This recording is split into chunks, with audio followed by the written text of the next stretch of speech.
पौराणिक काल के 10 चर्चित श्राप। मित्रों, आपने सुना होगा कि प्राचीन काल में ऋषि मुनि अपने एक श्राप से किसी को भी भस्म कर देते थे या फिर किसी मनुष्य को कीड़े मकोड़े में परिवर्तित कर देते थे। यहाँ तक कि ऐसे ही एक श्राप का खामियाजा भगवान शिव तक को भुगतना पड़ा था। तो मित्रों, स्वागत है आप सभी का एक बार फिर द डिवाइन टेल्स पर। आज की इस वीडियो में मैं आपको ऐसे ही 10 पौराणिक काल के श्रापों के बारे में बताऊंगा जिन्हें शायद आप नहीं जानते होंगे। श्राप जिसके कारण कटा था भगवान गणेश का मस्तक। हमारे हिंदू ग्रंथों के अनुसार समय समय पर श्राप का दंश स्वयं भगवान को भी झेलना पड़ा है। आपने भी ऐसी कई कथाएं सुनी होंगी जिनमें भगवान को श्राप मिलने के बारे में बताया गया होगा। ऐसे ही एक श्राप के बारे में ब्रह्मवैवर्त पुराण में बताया गया है, जिसके कारण भगवान शिव को अपने पुत्र गणेश का मस्तक काटना पड़ा था। कथा के अनुसार एक बार नारद जी बड़े ही जिज्ञासु अवस्था में श्री हरि नारायण के पास पहुँचे और विनीत स्वर में बोले कि हे प्रभु, मैं आपसे ये जानना चाहता हूँ कि भगवान शंकर ने क्यों अपने पुत्र गणेश जी के मस्तक को काट दिया। इस पर श्री हरि विष्णु ने कहा कि नारद, मैं तुम्हें इसके पीछे की प्राचीन कथा सुनाता हूँ। महादेव के 2 भक्त थे, माली और सुमाली। उनका किसी व्याधि को लेकर सूर्यदेव से युद्ध हो गया। माली और सुमाली पर सूर्यदेव ने अपनी तेज शक्ति का प्रयोग कर दिया। उनकी पुकार सुनकर क्रोधित महादेव ने सूर्यदेव पर शूल का प्रहार कर दिया। त्रिशूल की चोट से सूर्य की चेतना नष्ट हो गई और वो अपने रथ से नीचे गिर पड़ा। जब कश्यप जी ने देखा कि मेरा पुत्र मृत अवस्था में है तो विलाप करने लगे। उस समय सारे देवताओं में हाहाकार मच गया और संसार में अंधकार छा गया। तब ब्रह्मा के पौत्र तपस्वी कश्यप जी ने शिव जी को श्राप दिया और कहा कि जैसा आज तुम्हारे प्रहार के कारण मेरे पुत्र की अवस्था हुई है, आपको एक दिन स्वयं अपने पुत्र पर त्रिशूल का प्रहार करना होगा, जिससे आपके पुत्र का मस्तक कट जाएगा। ये सुनकर भोलेनाथ का क्रोध शांत हो गया। उन्होंने सूर्यदेव की चेतना लौटा दी। ये देखकर ऋषि कश्यप अवाक रह गए और क्षमा याचना करने लगे। जब सूर्यदेव को कश्यप जी के श्राप के बारे में पता चला तो उन्होंने सभी का त्याग करने का निर्णय लिया। ये सुनकर देवताओं की प्रेरणा से भगवान ब्रह्मा सूर्य के पास पहुँचे और उन्हें उनके काम पर नियुक्त किया। बाद में जैसा कि ऋषि कश्यप का शाप था, गणपति बालक के विवाद से वैसी ही स्थिति बन गई और महादेव को अपने पुत्र का मस्तक काटना पड़ा। नंदी ने दिया था रावण को श्राप।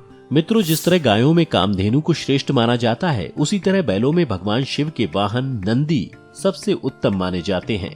लेकिन क्या ये जानते हैं कि नंदी ने रावण को श्राप दिया, जिसकी वजह से रावण का सर्वनाश हो गया था। शिव पुराण के अनुसार एक बार रावण भगवान शंकर से मिलने कैलाश गया। वहाँ उसने नंदी को देखकर उनके स्वरूप की हंसी उड़ाई और उन्हें वानर के समान मुख वाला कहा। तब नंदी ने रावण को श्राप देते हुए कहा कि हे दुष्ट, तू मेरे जिस पशु स्वरूप को देखकर इतना हंस रहा है, उसी पशु स्वरूप के जीव तेरे विनाश का कारण बनेंगे। और मित्रों, ये तो सभी जानते हैं कि वानर सेना और भगवान हनुमान की मदद से ही भगवान राम रावण का वध कर पाए थे। ब्राह्मण दंपति का राजा दशरथ को श्राप। मित्रों, हम सब ये तो जानते हैं कि राजा दशरथ ने अपने पुत्र राम के वियोग में प्राण त्याग दिए थे, लेकिन ये बात कम ही लोगों को पता है कि ये सब राजा दशरथ को मिले एक श्राप की वजह से हुआ था।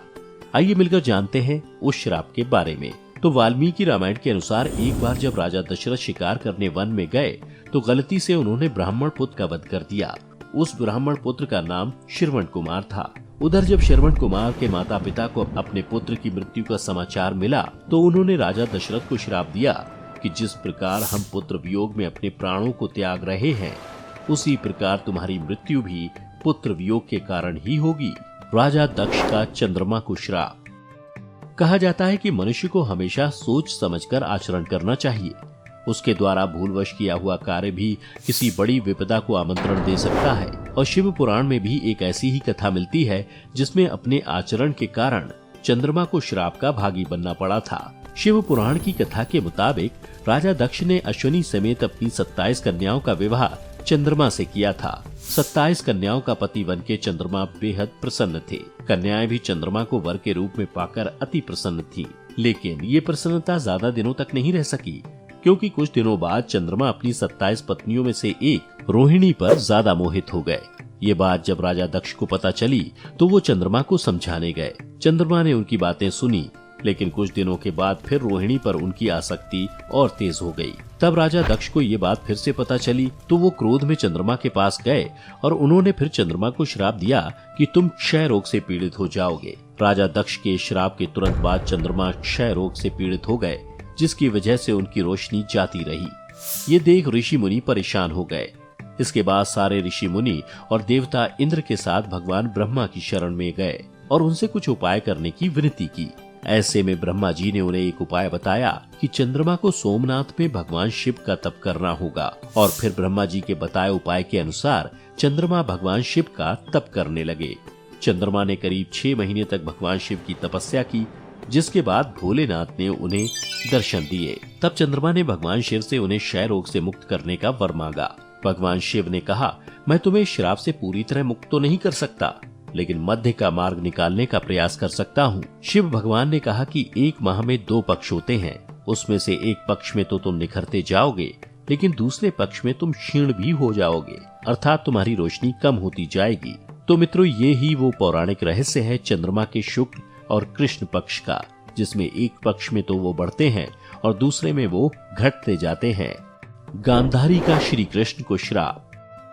महाभारत की कथा में जिन सशक्त महिलाओं का जिक्र आता है, उसमें एक नाम गांधारी का भी है।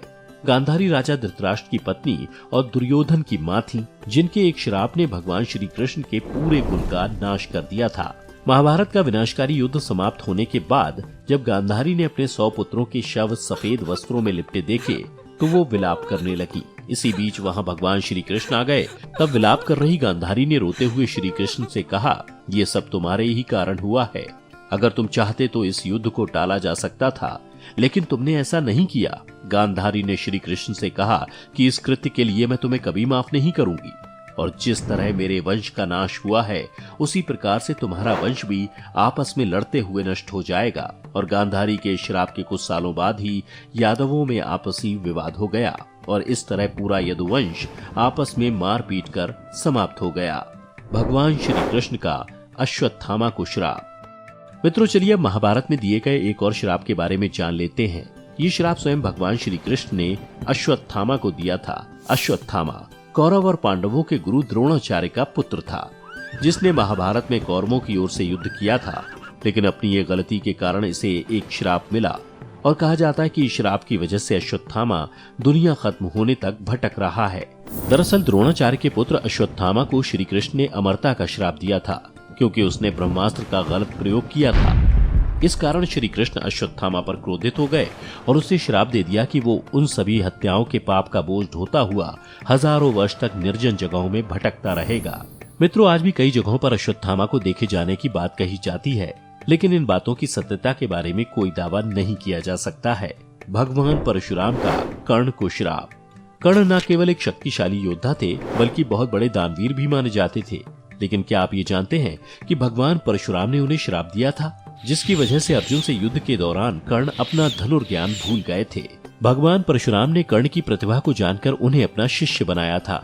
एक दिन अभ्यास के समय जब परशुराम थक चुके थे तो उन्होंने कर्ण से कहा कि वो थोड़ा आराम करना चाहते हैं। तब कर्ण बैठ गए और उनकी जंघा पर सिर रखकर परशुराम आराम करने लगे।